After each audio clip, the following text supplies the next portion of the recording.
Bonjour, nous allons aujourd'hui réviser un point ardu du programme de français, c'est-à-dire la phrase complexe et plus précisément, comme vous êtes en troisième, les différentes propositions subordonnées. Rien ne vous empêche, pendant que je parle et que je fais défiler le diaporama, de noter des éléments de cours. Bien au contraire. Tout d'abord, un petit rappel utile. Qu'est-ce qu'une proposition ? Une proposition est un groupe de mots organisés autour d'un verbe conjugué. Si je prends cette phrase tirée de La promesse de l'aube de Romain Gary, phrase que je vous lis, ma mère cependant m'accueillait d'une façon fort étrange, nous constatons qu'il s'agit d'une proposition puisque un certain nombre de mots s'organisent autour du mot central qui est le verbe accueilli. Ces mots peuvent être de nature ou de fonction très diverses. Par exemple, dans cette phrase, nous avons un ma, qui est un déterminant possessif, 2, mère, qui est un nom commun, ces deux mots faisant ensemble le groupe sujet, 3, cependant, qui est un adverbe qui coordonne la proposition, 4, m', un pronom personnel ici en fonction de COD, 5 donc le verbe, 6, d'une, un article défini contracté qui introduit le nom suivant, façon, qui est donc le numéro 7, ce nom étant lui-même développé par un adverbe fort lié à un adjectif étrange. Ces 4 derniers mots forment le complément circonstanciel de manière de la phrase. Maintenant, si je dis « Je souhaiterais que vous soyez très attentifs car il faudrait que vous profitiez au mieux de ce cours, il est important ». Je peux me demander légitimement s'il s'agit d'une phrase simple ou d'une phrase complexe. Le problème n'est pas très difficile à résoudre parce que si je compte les verbes conjugués, j'ai souhaiterait, soyez, faudrait, profitiez, est. Cela m'en fait donc 5.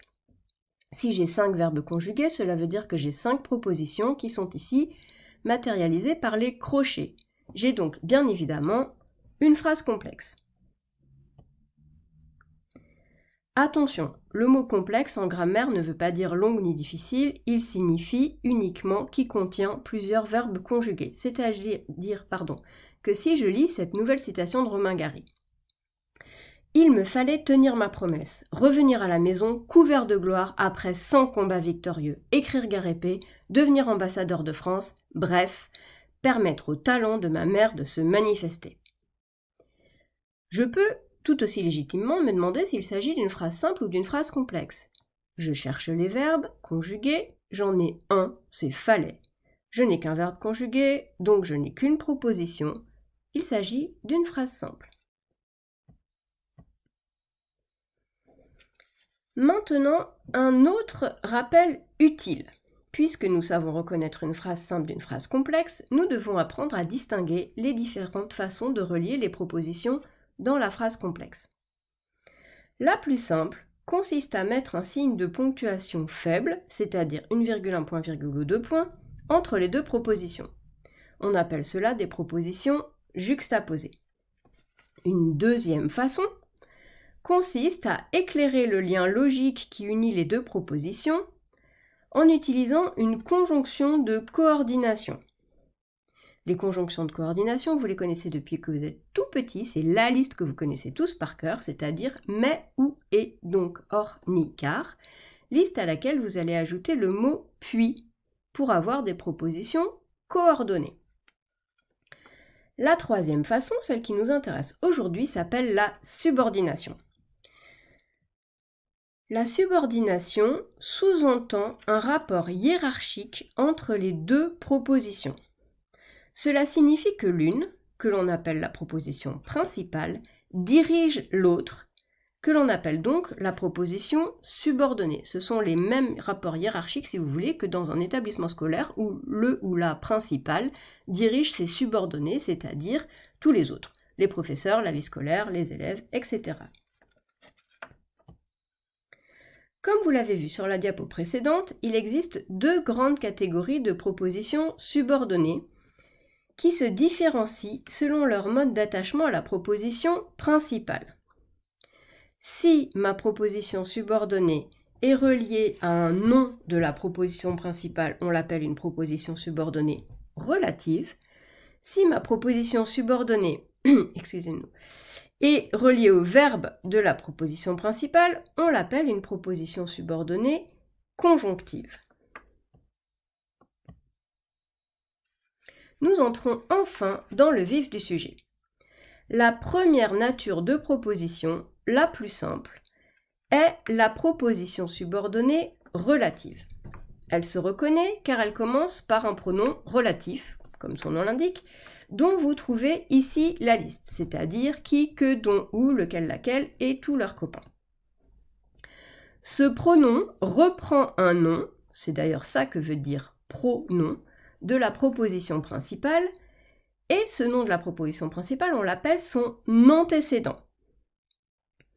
Le pronom complète son antécédent, il donne des informations dessus, la proposition subordonnée relative, est ce qu'on appelle une expansion du nom. La fonction de cette proposition subordonnée relative est toujours complément de l'antécédent.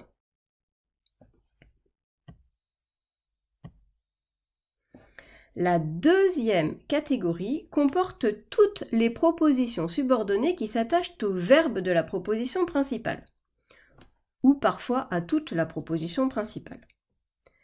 On les appelle les propositions subordonnées conjonctives, car elles s'attachent à la principale grâce à une conjonction de subordination. Des conjonctions de subordination, vous en connaissez plein, par exemple quand, que, parce que, comme, si. On compte 3 sous-catégories de propositions subordonnées conjonctives et c'est là qu'il va falloir que vous soyez très attentifs. Tout d'abord, la proposition subordonnée conjonctive complétive. Comme son nom l'indique, elle est le complément indispensable du verbe transitif de la principale et donc son complément d'objet direct, son COD. Elle a les caractéristiques du COD, c'est-à-dire qu'on peut le remplacer par le, par exemple dans l'exemple que je vous mets, je vous promets que vous allez comprendre, je peux également dire je vous le promets. Et on ne peut ni la déplacer ni la supprimer. En effet, sauf si je m'appelle Yoda, je ne dirai jamais que vous allez comprendre, je vous promets. La difficulté de la proposition subordonnée conjonctive complétive, c'est qu'elle commence par que. Or ici, que est une conjonction de subordination et n'a rien à voir avec le pronom relatif que, à part son homophonie.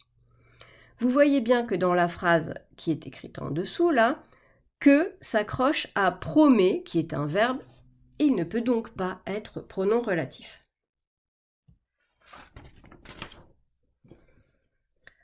Ensuite, la proposition subordonnée interrogative indirecte.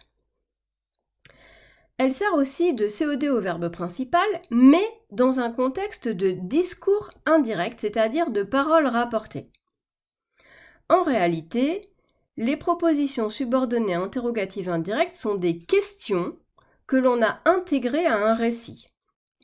Quand j'écris « je me demande si vous suivez », je peux formuler cette question que je me pose de cette manière. « Suivez-vous » je me le demande.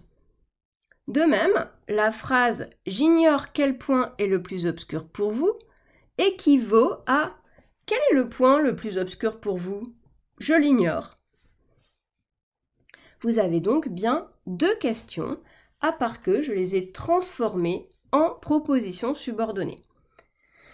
C'est donc pour ça que ça s'appelle les propositions subordonnées interrogatives indirectes, puisque les questions ne sont pas posées directement. Enfin, la proposition subordonnée circonstancielle. Comme son nom l'indique, elle exprime les circonstances dans lesquelles se déroule l'action de la principale. Elle répond donc aux mêmes questions que les compléments circonstanciels habituels et donne le temps, le lieu, la cause, la conséquence, la condition, la concession de l'action principale. Elle commence par une conjonction de subordination et peut être facilement déplacée ou supprimée.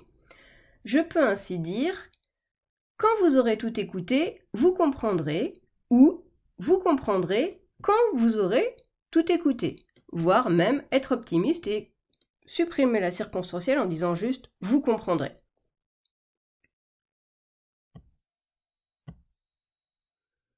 Maintenant, nous allons voir si j'ai eu raison d'être optimiste. Prenons cette phrase volontairement complexe. J'espère sincèrement que vous avez parfaitement compris la leçon que je viens de vous expliquer, mais je me demande si vous serez assez sûr de vous pour les réussir quand vous serez seul face à vos exercices. Si je suis désagréable et que je vous demande d'analyser toutes les propositions de cette phrase, comment allez-vous vous en tirer? La première proposition, que j'ai mise en rouge, est indispensable à la compréhension du reste. Donc, logiquement, cela signifie que c'est la proposition principale. La deuxième proposition, qui est en vert clair, complète le verbe « j'espère ». Elle répond à la question « qu'est-ce que j'espère ?» Cela signifie que c'est le COD de ce verbe. Vous avez donc ici une proposition subordonnée, conjonctive, complétive. La troisième proposition, en vert moyen, complète et développe le nom « leçon ». Vous avez la flèche qui matérialise. Il s'agit donc d'une proposition subordonnée relative. Elle est introduite par le pronom relatif « que ». Et la fonction de toute cette proposition subordonnée est donc le complément de l'antécédent « leçon ». La quatrième proposition est introduite par une conjonction de coordination, mais que je vous ai entourée en bleu. Cela signifie que c'est une proposition coordonnée. Elle est donc indépendante. Elle est indispensable à la compréhension de la suite de la phrase et va donc servir de proposition principale aux propositions suivantes. La cinquième proposition, qui est en vert foncé, vient après un verbe d'interrogation, demander.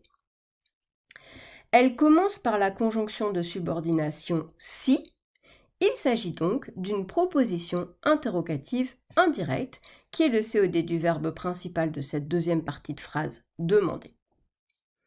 La sixième et dernière proposition, qui est en vert vif, commence par la conjonction de subordination « quand » qui indique le temps.